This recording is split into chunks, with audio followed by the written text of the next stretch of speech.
falando sobre ecologia nesta aula, agora estudando os ciclos biogeoquímicos. Após a morte dos organismos, a matéria que os compõe é degradada, e os elementos químicos que dela fazem parte retornam ao ambiente, onde serão reaproveitados por outros seres vivos. Fala-se assim em ciclos dos elementos químicos, ou ciclos biogeoquímicos, para ressaltar o fato de que os elementos químicos circulam entre os seres vivos e a Terra. Se não houvesse essa reciclagem, ou seja, reaproveitamento de materiais de geração em geração, em breve se esgotariam os elementos disponíveis para constituir novos seres vivos. Nesse sentido, a vida está continuamente sendo recriada a partir dos mesmos átomos. O que é um ciclo biogeoquímico? É o resultado do conjunto de agentes biológicos, micro-organismos, constituição da litosfera, que é a rocha, e a degradação química.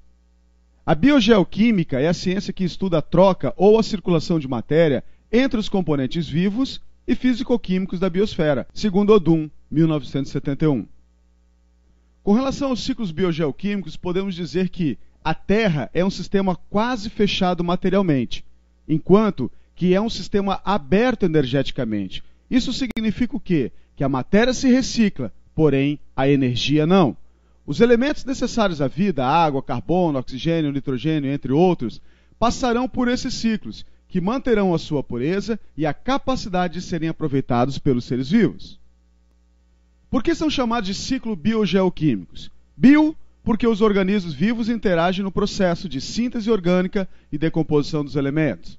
Geo, porque o meio terrestre é a fonte dos elementos. E químicos, porque são ciclos de elementos químicos. Portanto, a biogeoquímica é a ciência que estudará esta troca ou circulação de matéria entre os componentes vivos e físico-químicos da biosfera. O ciclo dos elementos químicos entre o meio biótico, vivo, e o meio abiótico, não vivo. Vamos falar agora então do ciclo do carbono. O carbono presente nos seres vivos é originalmente proveniente da atmosfera. Através da fotossíntese, os seres vivos fotossintetizantes fixam o carbono que retiram do gás carbônico atmosférico. Esses átomos de carbono passam a fazer parte das moléculas orgânicas fabricadas, a glicose, por exemplo. Durante a respiração, uma parte das moléculas orgânicas é degradada, e o carbono que as constituía é devolvido à atmosfera, novamente na forma de CO2. Parte do carbono retirado do ar passa a constituir a biomassa dos seres fotossintetizantes, podendo eventualmente ser transferida aos animais herbívoros. Nos herbívoros, parte do carbono contido nas moléculas orgânicas dos alimentos é liberado durante a respiração, e o resto irá constituir a sua biomassa, que poderá ser transferida para um carnívoro. Dessa forma, o carbono fixado na fotossíntese vai passando de um nível trófico para outro, enquanto retorna gradativamente à atmosfera, em consequência da respiração dos próprios organismos e da ação dos decompositores que atuam em todos os níveis tróficos. Algumas vezes o retorno do carbono para a atmosfera é demorado, levando milhões de anos para ocorrer. É o caso dos compostos de carbono que não foram atacados pelos decompositores e se transformaram no subsolo em carvão, turfa e petróleo. A utilização destes combustíveis fósseis pelo homem tem restituído à atmosfera, na forma de CO2, átomos de carbono que ficaram fora de circulação durante milhões de anos.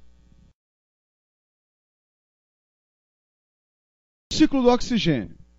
Este ciclo é bastante complexo, uma vez que esse elemento é utilizado e liberado pelos seres vivos em diferentes formas de combinação química. O principal reservatório de oxigênio para os seres vivos é a atmosfera, onde esse elemento se encontra na forma de gás oxigênio e de gás carbônico. O O2 é utilizado na respiração aeróbica de plantas e animais. Nesse processo, os átomos de oxigênio se combinam com átomos de hidrogênio, formando moléculas de água. A água formada na respiração, chamada de água metabólica, é em parte eliminada para o ambiente através da transpiração, da excreção e das fezes, e em parte utilizados em processos metabólicos. Desta forma, seus átomos de oxigênio acabam incorporados à matéria orgânica e podem voltar à atmosfera pela respiração e pela decomposição do organismo que produzem água e gás carbônico. O CO2 atmosférico é utilizado, então, no processo de fotossíntese. Os carbonos e oxigênios presentes no gás carbônico passam a fazer parte da matéria orgânica do vegetal. E tanto a respiração como a decomposição dessa matéria orgânica restituirão o oxigênio à atmosfera, na forma de água e gás carbônico. A água utilizada pelas plantas na fotossíntese é quebrada e seus átomos de oxigênio são liberados novamente para a atmosfera na forma de O2. Portanto, as três principais fontes não vivas de átomos de oxigênio para os seres vivos são o gás oxigênio, o gás carbônico e a água. Esses três tipos de moléculas estão constantemente trocando átomos de oxigênio entre si durante todos os processos metabólicos da biosfera. Vamos falar do ciclo da água. Embora a água não seja um elemento químico e sim uma substância composta de hidrogênio e oxigênio, estudaremos o seu ciclo pelo fato dela estar intimamente associada a todos os processos metabólicos. O ciclo da água pode ser considerado sob dois aspectos, o pequeno ciclo ou ciclo curto e o grande ciclo ou ciclo longo. No pequeno ciclo, a água dos oceanos, lagos, rios, geleiras e mesmo a presente no solo sofre evaporação pela ação do calor ambiental e passa à forma gasosa, dando origem às nuvens. Nas camadas mais altas da atmosfera, este vapor d'água sofrerá a condensação e a água líquida voltará à crosta terrestre na forma de chuva. O ciclo das chuvas foi um dos responsáveis pelo resfriamento relativamente rápido da crosta terrestre, nos primórdios do nosso planeta. Hoje, o ciclo das chuvas contribui para tornar o clima da Terra favorável à vida. Já no grande ciclo, a água será absorvida pelos seres vivos e participará de seu metabolismo, sendo posteriormente devolvida para o ambiente.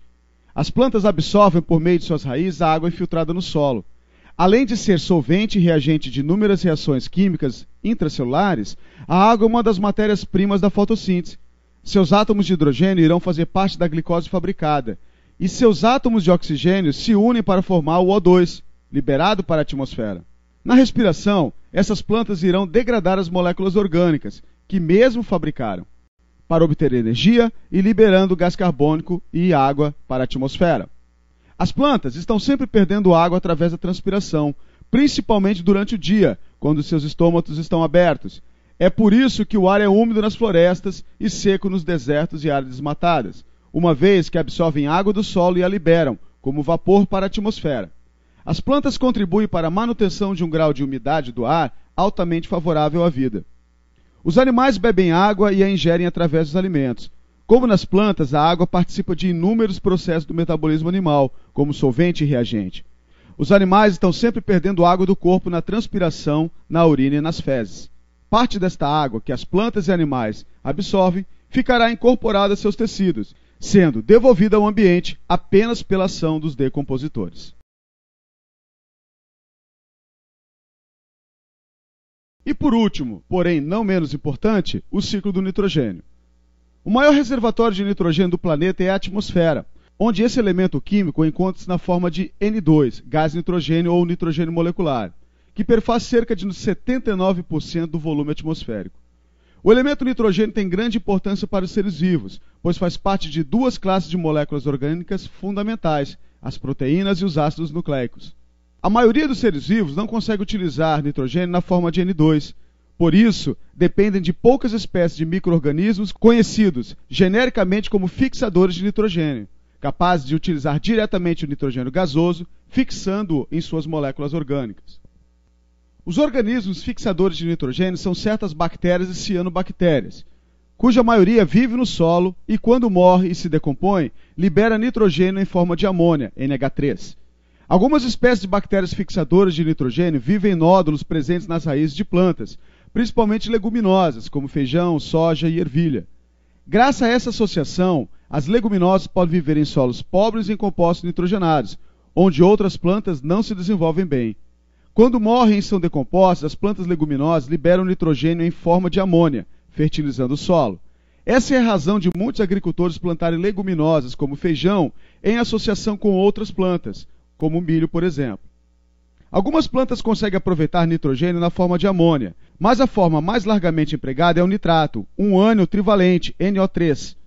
O processo de formação do nitrato no solo é denominado nitrificação e ocorre graças à ação sequencial de dois gêneros de bactérias quimiosintetizantes, genericamente chamadas de bactérias nitrificantes. As primeiras bactérias a atuar na nitrificação pertencem ao gênero Nitrosomonas. Elas utilizam a amônia em sua quimiossíntese, liberando como produto o ânion nitrito, NO2. O segundo tipo de bactéria nitrificante é do gênero Nitrobacter. Ela se utiliza do nitrito produzido pelas nitrosomonas, transformando-o em nitratos. Na forma de nitrato, o nitrogênio é incorporado pelas plantas, passando a fazer parte de suas moléculas orgânicas, principalmente proteínas e ácidos nucleicos, como dissemos anteriormente. Quando os vegetais são comidos pelos herbívoros, o nitrogênio dessas moléculas vegetais será utilizado para a constituição das moléculas animais. O mesmo ocorrerá em todos os níveis tróficos posteriores. Nos níveis de consumidores, as proteínas e ácidos nucleicos assimilados são degradados, produzindo resíduos nitrogenados, tais como amônia, ureia e ácido úrico, que serão eliminados por meio da excreção. Com a morte de plantas e animais, seguida da ação dos decompositores, o nitrogênio constituinte dessas moléculas voltará ao solo na forma de amônia, onde pode passar novamente por processo de nitrificação. Enquanto parte dos compostos nitrogenados presentes no solo segue pela via de nitrificação, parte é convertida pela ação das bactérias denitrificantes em gás nitrogênio, que retorna à atmosfera.